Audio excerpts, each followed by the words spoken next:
Amado y glorioso Padre Celestial, alabamos tu santo nombre porque eres bueno y tu amor es infinito. Tú eres el único digno de juzgar con justicia y verdad.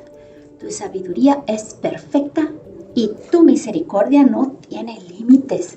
Te agradecemos, Señor, porque en nuestra imperfección nos rodeas con tu amor y nos levantas con tu gracia cuando nos caemos. Gracias, Dios, porque a pesar de nuestras fallas nunca nos dejas solos.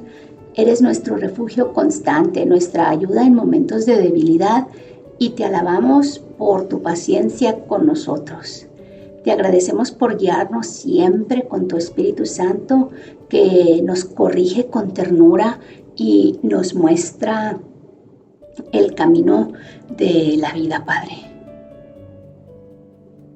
Hoy, Señor, te pedimos que nos liberes de la tendencia a juzgar a los demás, que en lugar de señalar con dureza, podamos abrazar con amor.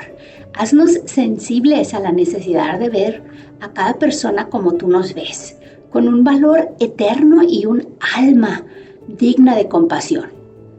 Enséñanos a reflejar tu bondad en nuestros pensamientos, palabras y acciones. Ayúdanos a recordar siempre cuántas veces nos has perdonado, cuántas veces nos has rescatado de nuestros propios errores. Que ese mismo perdón y gracia que hemos recibido de ti podamos extenderlo a quienes nos rodean. Te alabamos, Señor, porque nunca te cansas de mostrarnos tu misericordia y te agradecemos por cada día nuevo que nos das para seguir aprendiendo a ser más como tu Hijo Jesucristo. Gracias por la sabiduría que nos das para reconocer nuestras propias limitaciones y por enseñarnos a ser más pacientes, compasivos y menos propensos a criticar. Bendito seas, Señor, porque nunca nos abandonas. Incluso cuando nosotros nos desviamos de tu camino, de tu senda, Señor, eres nuestra fortaleza y nuestra guía y confiamos que siempre nos vas a ayudar a crecer en amor y bondad.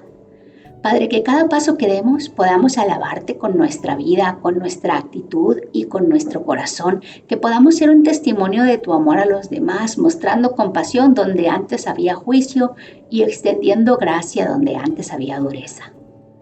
Gracias por estar siempre a nuestro lado y por sostenernos y por amarnos más de lo que jamás podríamos merecer. Te entregamos nuestro corazón, nuestro pensamiento y nuestras acciones, confiando en que tú harás de nosotros instrumentos de paz y reconciliación. En el nombre poderoso de Jesús, nuestro Salvador y Rey. Amén. Hola, qué bueno que me acompañas a un día más de Biblia Diaria. Yo soy Claudia, hoy es 10 de septiembre, aquí es donde leemos la Biblia todos los días y hoy vamos a leer Ezequiel 42 y 43. Las habitaciones para los sacerdotes. El hombre me sacó al atrio exterior, en dirección al norte, y me hizo entrar a las habitaciones que estaban hacia el norte, frente al patio cerrado y frente al edificio detrás del templo. Todo esto medía 50 metros de largo por el lado norte y 25 metros de ancho.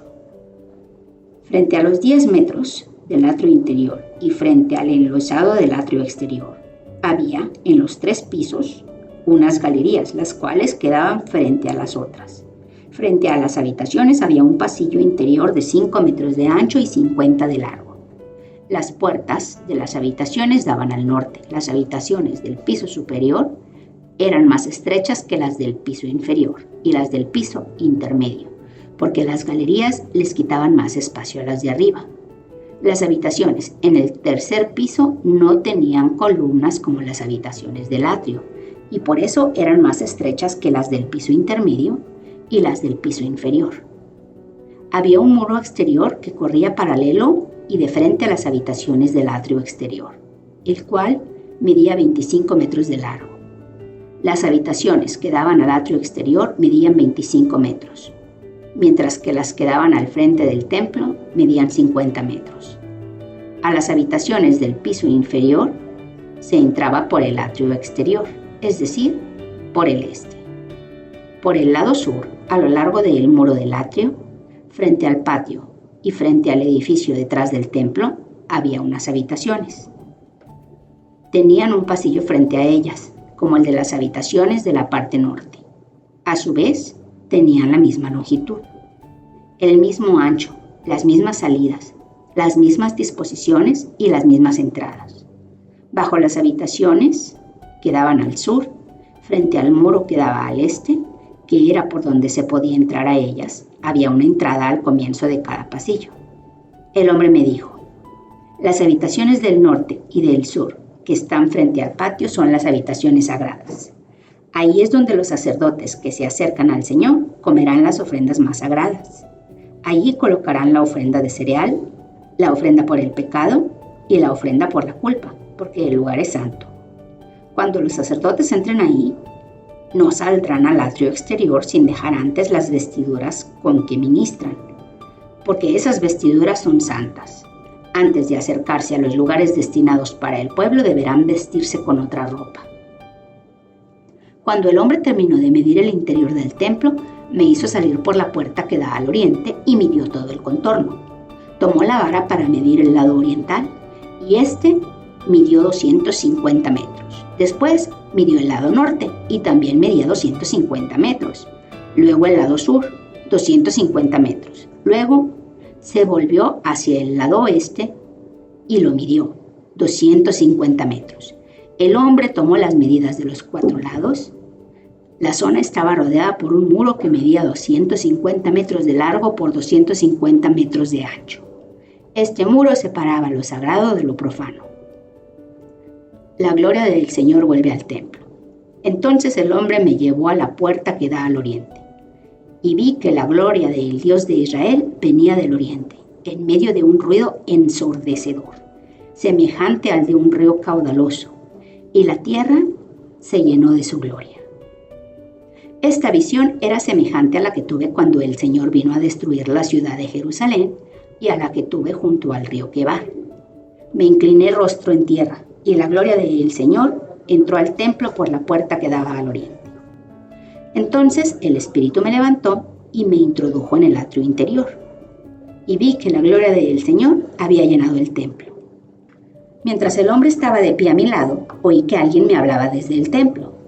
Me decía: Hijo de hombre, este es el lugar de mi trono, el lugar donde pongo la planta de mis pies. Aquí habitaré entre los israelitas para siempre. El pueblo de Israel y sus reyes no volverán a profanar mi santo nombre con sus infidelidades, ni con sus tumbas reales y sus cultos idolátricos. Los israelitas profanaron mi santo nombre con sus acciones detestables, pues colocaron su umbral y sus postes junto a los míos, con tan solo un muro de por medio. Por eso, en mi ira los exterminé. Que alejen ahora de mí sus infidelidades y sus tumbas reales, y yo habitaré en medio de ellos para siempre. Hijo de hombre, cuéntale al pueblo de Israel acerca del templo, con sus planos y medidas, para que se avergüencen de sus iniquidades. Y si se avergüenzan de todo lo que han hecho, hazles conocer el diseño del templo y su estructura, con sus salidas y entradas, es decir, todo su diseño, al igual que sus preceptos y sus leyes. Pon todo esto por escrito ante sus ojos para que sean fieles a todo su diseño y cumplan todos sus preceptos. Esta es la ley del templo. Todo el terreno que lo rodea sobre la cumbre del monte será un lugar santísimo.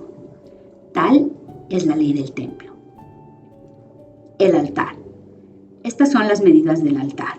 Alrededor del altar habrá una fosa de medio metro de hondo por medio metro de ancho, con un reborde de 25 centímetros alrededor de toda la orilla. La altura del altar era la siguiente. Desde la fosa en el suelo hasta el zócalo inferior tenía 1 metro de alto y medio metro de ancho. Y desde el zócalo inferior hasta el zócalo superior medía 2 metros de alto y medio metro de ancho. El fogón del altar medía 2 metros, y desde ahí se erguían 4 cuernos. El fogón del altar era un cuadrado perfecto de 6 metros de largo por 6 de ancho. El zócalo superior también era un cuadrado de 6 metros de largo por 7 de ancho. Y alrededor de todo el altar había un reborde de 25 centímetros. La fosa alrededor del altar tenía medio metro de ancho. Las gradas del altar daban al oriente. Luego el hombre me dijo: Hijo de hombre, así dice el Señor Omnipotente. El día que se construya el altar para ofrecer los holocaustos y para derramar la sangre, se deberá seguir estas normas.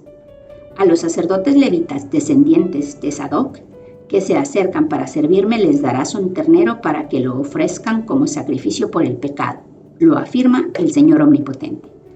Luego tomarás un poco de sangre y con ella rociarás los 4 cuernos, las 4 esquinas del zócalo superior y todo el reborde que lo rodea. Así lo purificarás y harás expiación por él. Después tomarás el ternero del sacrificio por el pecado y este será quemado en el lugar señalado en el templo, fuera del santuario. Al segundo día ofrecerás como sacrificio por el pecado un macho cabrío sin defecto, y el altar quedará purificado de la misma manera que se purificó con el ternero. Cuando hayas terminado de purificarlo, ofrecerás un ternero y un carnero sin defecto, en presencia del Señor, y los sacerdotes lo rociarán con sal y los ofrecerán como holocausto al Señor. Durante 7 días ofrecerás diariamente un macho cabrío para el sacrificio por el pecado y también un ternero y un carnero del rebaño, ambos sin defecto. Durante 7 días los sacerdotes harán la expiación por el altar y lo purificarán. De este modo quedará consagrado. Al cabo de esos 7 días y a partir del día 8, comenzarán a ofrecer sobre el altar los holocaustos y sacrificios de comunión que ustedes ofrezcan. Entonces yo los aceptaré, lo afirma el Señor. Ay, pues qué hermosura que no solamente se le están dando las medidas a Ezequiel, sino que llega a presenciar que viene el Señor, ve su gloria acercándose del oeste, escucha su presencia y después le habla y le dice: este es el altar donde voy a descansar mis pies. Y si los israelitas cumplen su parte del pacto, este va a ser el lugar santísimo. Y pues bueno, el Señor nunca se fue, el Señor nunca los abandonó. Los que le dieron la espalda fueron ellos, y igual de la misma manera que con nosotros. Él nunca nos abandona, Él nunca se aleja de nosotros, nunca nos da la espalda. Los que de pronto nos cegamos a Él somos nosotros. Él siempre está ahí, Él siempre nos está hablando, se está comunicando con nosotros, y nosotros pues somos los que dejamos de poner atención. Padre, te pedimos, te imploramos, Señor, clamamos a ti para que nos des ojos para escuchar, no, ojos para ver y oídos para escuchar, Señor, tu santa presencia, tu palabra, ya sea en estruendo como el caudal de un ruido o en susurro como la brisa de la mañana, Señor. Que cuando tú tienes algo que escuchar, nosotros estemos perceptivos y listos. Alabado sea tu nombre y bendito sea tu santísimo reino, por siempre y para siempre. Amén. Eso es todo por hoy. Qué bueno que me acompañaste. Te amo. Dios nos ama. Oremos para que perdone nuestros pecados, nos bendiga, nos proteja, nos prospere. Y si Dios quiere, aquí te espero mañana para seguir leyendo su palabra.